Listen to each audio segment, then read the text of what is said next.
All right, welcome back to What's Left podcast. Let's get to the turd of the week. It's time for Punch People have to flush their toilet 15 in the Turd Bowl. Trump 2 and the Journey to Fort Knox, Legend Curly's Gold, the worst sequel since Caddyshack 2. Tanks rolling to the West Bank for the first time in decades. Russian invasion of Ukraine turns 3. Trump celebrates the only way he knows how, lies at a grift. A $5 million legal gold pass at citizenship. Another Nazi sets aside his podcast empire for an appointment to the whitest White House. And much, much more. So there's plenty of shit to sift through. Time to do some of the heavy lifting, clear a bit of the shit from the stall. Grab your pitchforks, boys. Jake, you want to go first? Yeah, I'll go first. So mine's about the sweet baby doll, Dolly Parton. So Dolly Parton, I know a lot of people know, she runs a library program for kids aged 0 to 5, and it sends a free book every month. She's been a well-known LGBTQ plus ally. So she started this program in 1995, and it sends a book once a month to these kids. All you have to do is sign up. I signed up. You can sign up for your class too. When I had my younger kids class, I signed up and I got a free book every month, brand new, beautiful. They've literally celebrated 100 millionth donation in like 2018. This year, Republican Governor Mike Braun has decided to axe his entire funding to this whole program, which is huge for these kids who just just get a book every month. It's a book every month, and it's just upsetting to see how this funding is just being cut in these programs that are so meaningful and give so much joy and like to over like 125,000 kids. You want to take that away from them? Like in that movie, The Elf, the children love the books. It's just like so sad. It's terrible. And I hate seeing stuff like this because I work with kids and I know how much one book could like mean to a kid. A new book. And like teachers are also expressing their concern because obviously, like I used it. Like this is upsetting. Yeah. Wow, that is a big turd. Mike Braun, Indiana. I think one of the quotes is cutting free books for children is fucking pitiful. It is. It's pitiful that you're attacking these programs that give so much love and oh my goodness. And it's for everyone. Everybody. There's a key word there. Not one, everybody. I mean, it's so problematic. Like, it's just gross, man. I don't understand why or how people can just be against nice things. Like, Just a thing. I don't know. This is coming from a woman who lived in a like 1 by 1 box with newspaper wallpaper and wants to give back to her community. And this is how she's being treated. Yeah.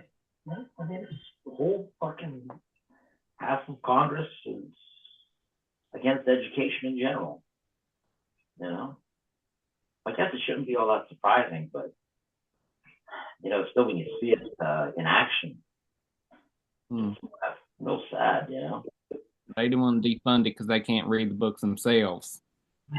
If you are a Republican and if you are pro-life and you support cutting the funding of anything, I don't give a fuck what it is, anything that enhances the life of children, while simultaneously allowing tax cuts for the wealthiest people in the country, you've missed the fucking point, my friend. Yeah.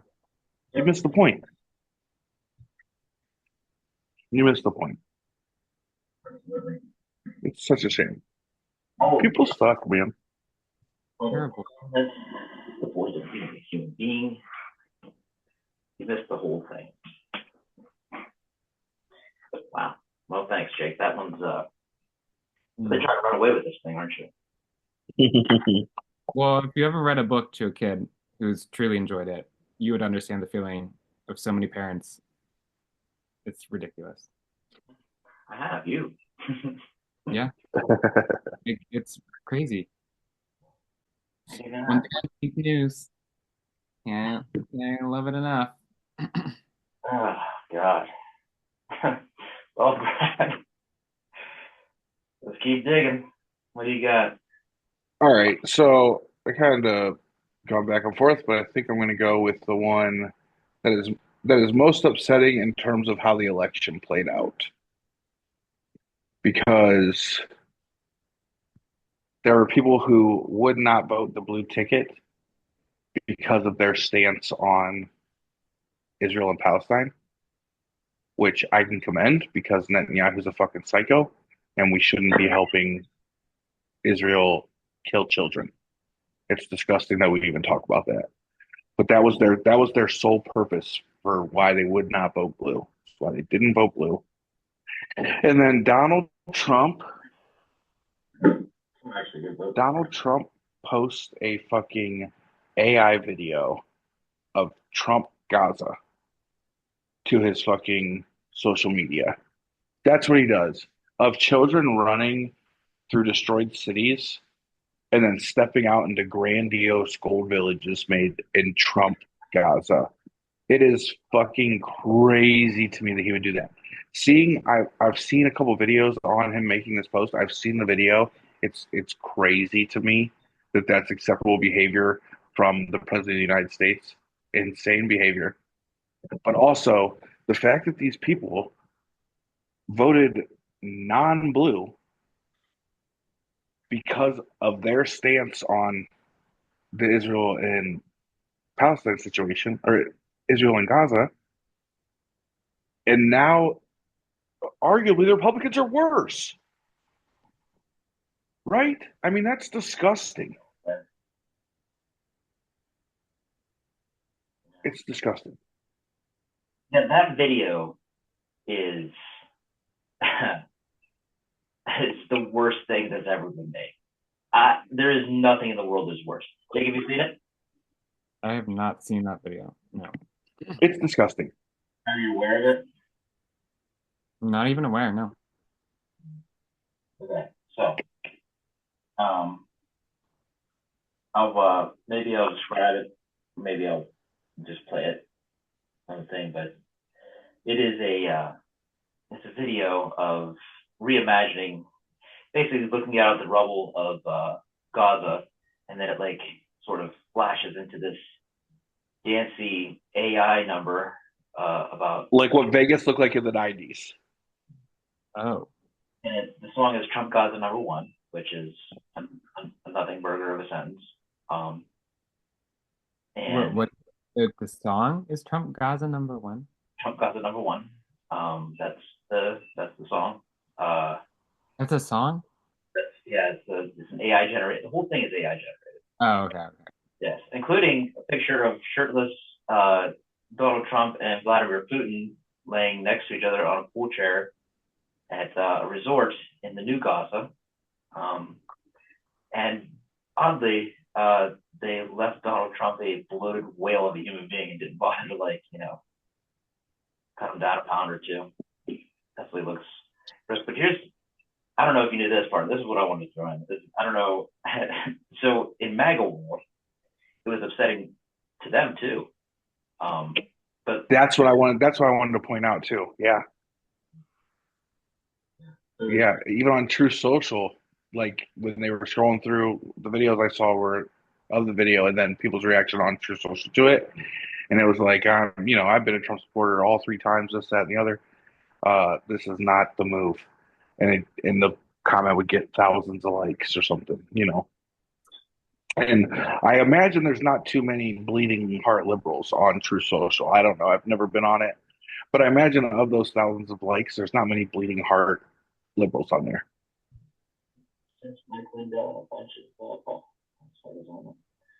But yeah, well, the other point that should be made is that a certain part of MAGA was very upset because AI also generated some people with both beards and tits in the video, and so Trump posted a video with transgender people dancing at one of his parties in his Trump Gaza video.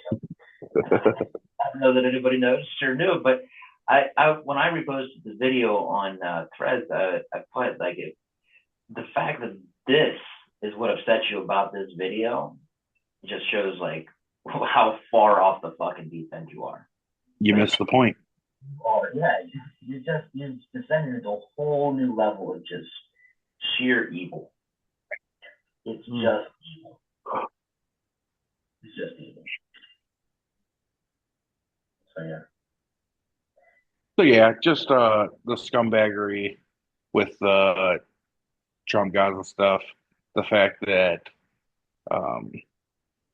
it probably altered the election, that people were so against how Blue handled it, and come to find out, Trump's actually got way worse plans for Gaza. So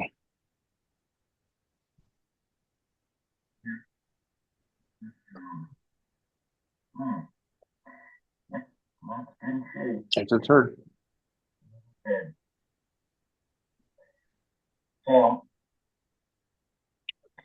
Hey, your sound definitely comes through better when you're facing up, like when you're facing straight ahead. Yeah, I agree. Like what's straight ahead? Like straight ahead. Like it doesn't like that's cool. Just not looking like not downward like I'm doing right now. Like as long as you're like this, I don't care how you look. But like I sometimes I'm like speaking and I'm watching your face because your lips are definitely moving. You're definitely saying something, and I don't really hear you that good. I don't know what it's picking up on your computer. I'm just telling you.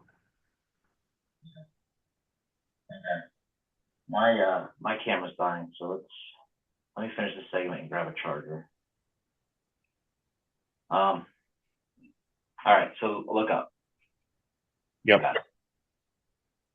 All right, so for my turd, I chose the confirmation of the labor secretary, and not necessarily because of the confirmation, but because this is just it's as a collective thing. This is just another nail in the coffin of the lobby that is unions and workers and the rights that we do have.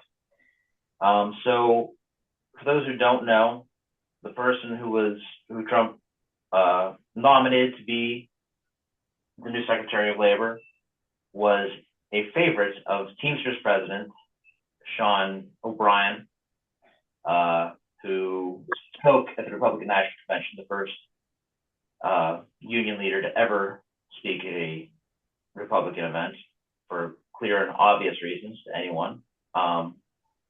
But he thought that he was going to find some compromise with this administration. He thought that he was playing the game.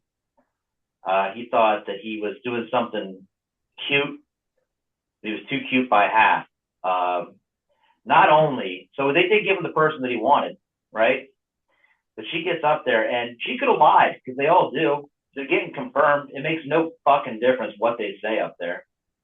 But instead, she turned her back on the things that she stood for when she was in Congress, like a living wage, and more importantly, the PRO Act, which she was a co-author of.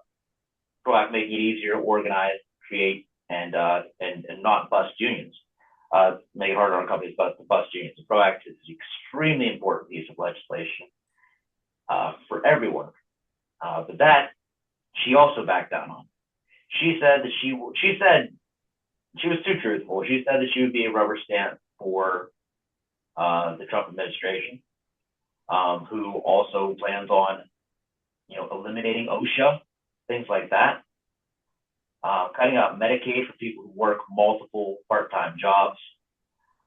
So when Trump's plan to bring back American manufacturing from places like Taiwan and South America is not in the way that Americans might have thought when they voted for him.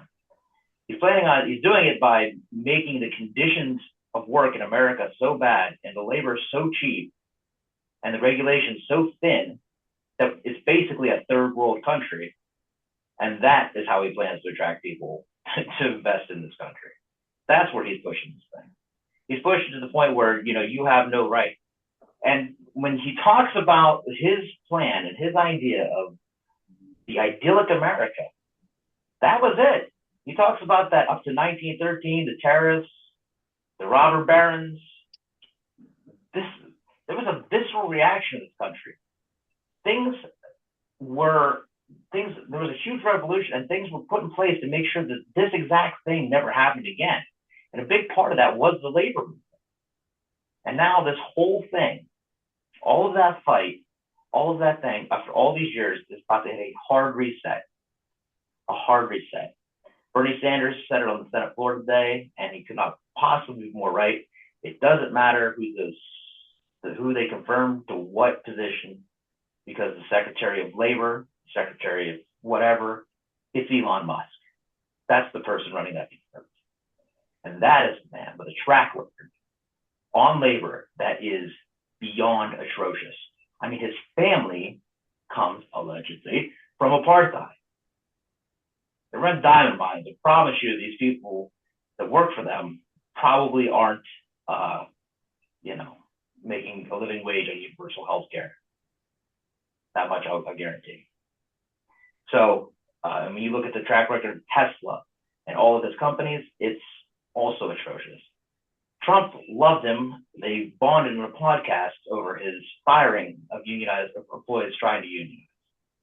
So I just want to congratulate Sean O'Brien for selling out the Teamsters Union, one of the most important unions in America, and thereby all of the other workers in this country.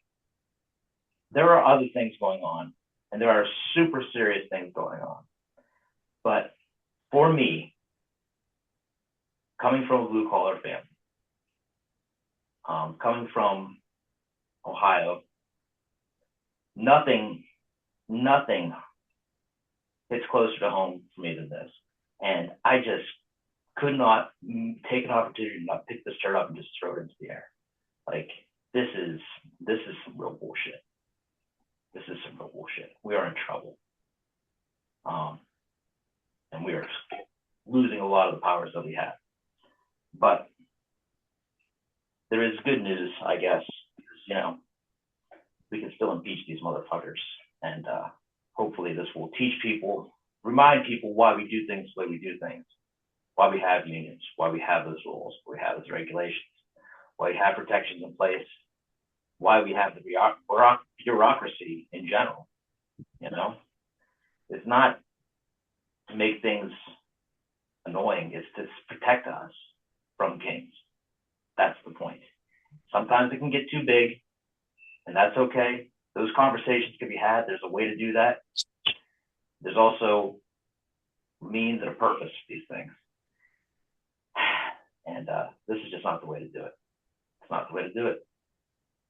So, yeah. I think everyone's all for trimming any wasteful spending that's in our government. If it's truly wasteful spending, I don't think there's one person in our government, in our population, that is opposed to a legitimate audit of the government.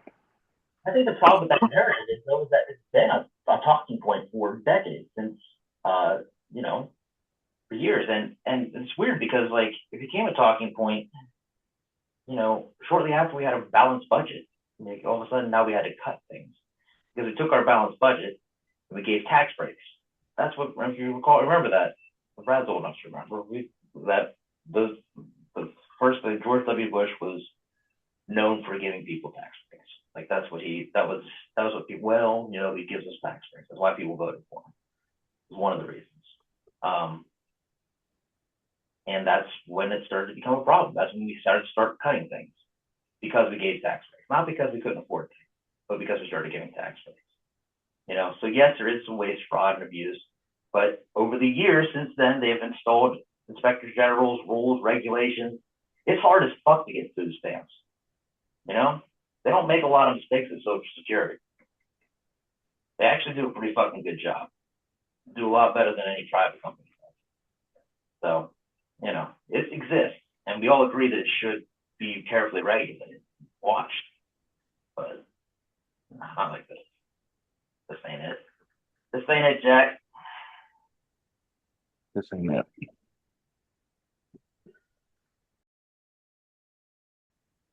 I don't, like we said, we all think an audit is good. If Trump would have settled in, did his time, actually taken an accurate report of how the federal government's operating, who's doing what, what's going where, how's this happening, and then made actual educated cuts, then I think that we would all be in favor of that. I think that would truly be a thing that, on a bipartisan scale, we could all agree would be good for our country. Let's make sure that we're doing it the right way. To come in like this with no legitimate rhyme or reason on how employees will be cut from the federal budget Did they makes say no the sense. purpose of giving tax breaks to billionaires too? On top, Yeah, on top of that, like that's your reason? That's the only reason you're bothering to do this? Not to save the American taxpayer dollars. The American taxpayer you're looking for is the people who already don't fucking pay tax. right. You got to show me a plus. We're making money to cut jobs from the economy.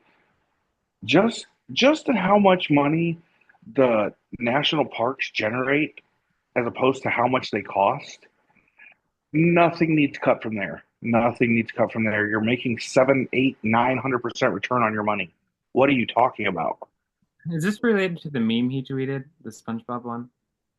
Uh, Yeah, yes, yes, because of the 5 points, he made a thing, and Elon said that everybody had to do 5 bullet points of what they did for the week. Not doing so would result in termination of your job. So then those are those lists that they're making. Yes, the 5 things.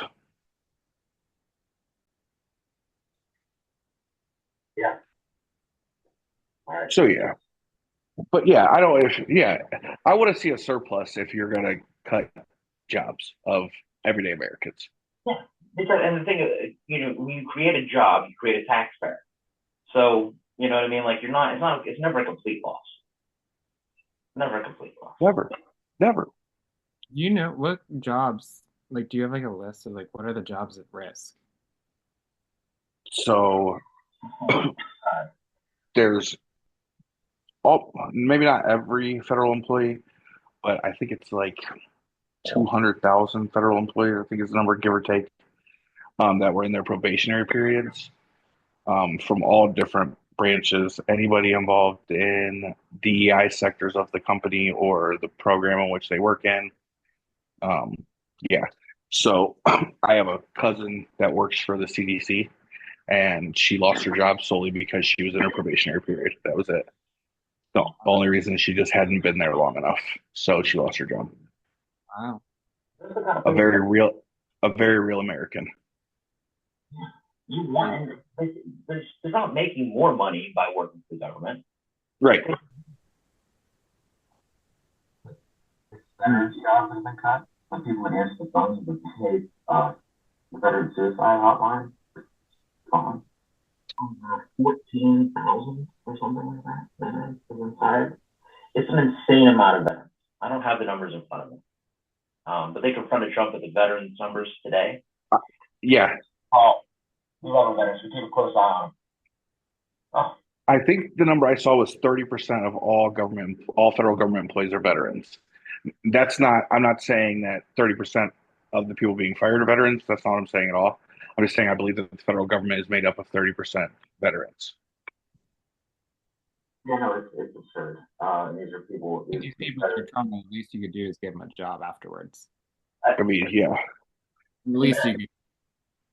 God, I could talk about that. I could talk about that shit all day. Because I mean, there was a point in time where we didn't even pay U.S. soldiers. It was after World War One, the creation. This actually started like demanding things more than just stuff that after they came home from war. They were like, okay, well, now what the fuck we're supposed to do? Right. That's when it changed. That's a cool story for another day. But yeah, no, it's sick, and it's jobs in every sector, every single sector, and it's never beneficial to anybody, not the country, not to the individuals to cut jobs. Just the jobs are an investment. Not the worst thing in the world if somebody has a job in the government. Now, if that job is completely useless, fine, get rid of it. Also, the probationary period thing, like it sounds like it's just beginning employees, but it's been pointed out a lot, and I'll just point it out too that those probations were often people who had just been promoted from one department to another department. You are on probation, so a lot of those people still have 20, 25 years service and fired like were able to be fired like that because of the promotion. So, yeah. FAA also got a couple hundred jobs from there. So, yeah, there isn't a department that hasn't been touched. The IRS, obviously, they don't like them, so they went after them.